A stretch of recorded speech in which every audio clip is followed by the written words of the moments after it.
네, 아까 서두에 좀 입에 담기 불편하다고 했던 뉴스 중에 하나가 강아지가 구조됐습니다. 성적 학대를 받은 대목인데 김포시에서 사람으로부터 몹쓸짓을 당한 강아지가 발견돼 충격인데 수사에 착수한 거죠?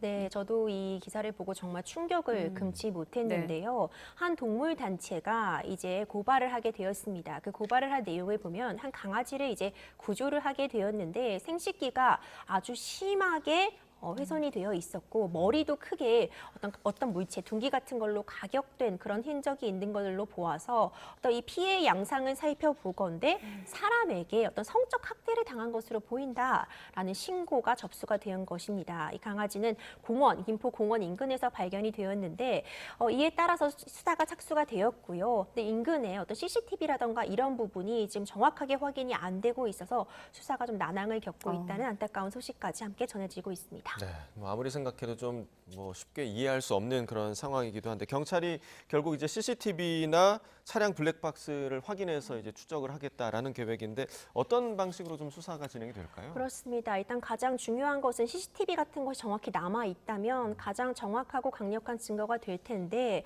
일단 CCTV가 있어야지 적어도 이 가해자를 특정할 수 있을 텐데 지금 이런 부분이 좀 어려움을 겪고 있는 것으로 보이고요. 공원이었기 때문에 적어도 이와 관련해서 좀 제보가 절실한 상황인 것 같습니다. 주변 인근 좀 탐문을 통해서 이 사건 현장을 좀 지켜본 분이 있는지 이 강아지에 대해서 좀 아는 사람이 있는지 좀 수상한 사람을 본 적은 없는지 이런 부분 확인이 필요하고요. 요즘은 차량마다 블랙박스가 잘 마련되어 있기 때문에 이 인근에 지금 주차된 차량이라던가 인근을 지나갔던 차량의 블랙박스까지도 좀 협조를 통해서 확보를 한다면은 범인 색출에 좀 더 도움이 되지 않을까 이런 생각이 듭니다. 네, 경기 김포시에서 발생한 사건입니다. 변호사님 말씀대로 혹시라도 관련 내용을 좀 접한 분이 계시다면 제보가 좀 필요할 것 같고요. 처벌은 어떻습니까? 동물보호법이 좀 개정된 측면이 있는데 이제는 형사 사건으로 분류되지 않습니까? 그렇습니다. 이 동물학대 관련해서요. 이제 올해 4월부터 개정된 좀 더 강화된 보호를 지금 받는 그런 동물보호법이 적용이 됩니다. 기본적으로 동물학대에 대해서 3년 이하의 징역 또는 3천만 원 이하의 벌금에 처해질 수 있거든요.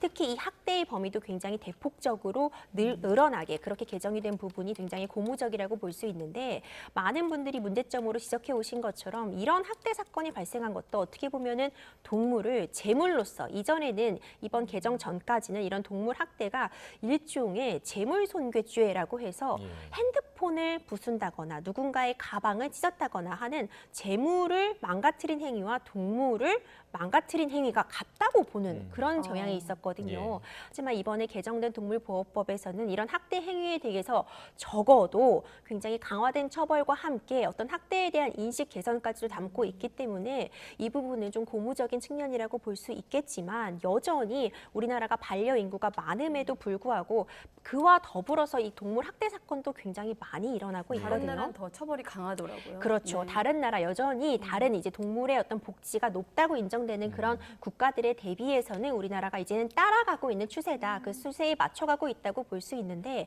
또 중요한 부분은 당장 이 형량이 좀 높아졌다고 해도요. 적절하게 양형 기준이 제대로 마련이 돼야지 실제 처벌까지 이루어질 수 있고 처벌보다도 또 중요한 건 재발 방지잖아요. 사회적인 인식 개선 반드시 필요할 것으로 보이고 이번 사건 어떤 피해자가 너무 큰 피해, 이 동물이 너무 큰 피해를 입었기 때문에 이 가해자 빨리 신원 특정돼서 그에 합당한 처벌 받아야 될 것 같습니다. 네.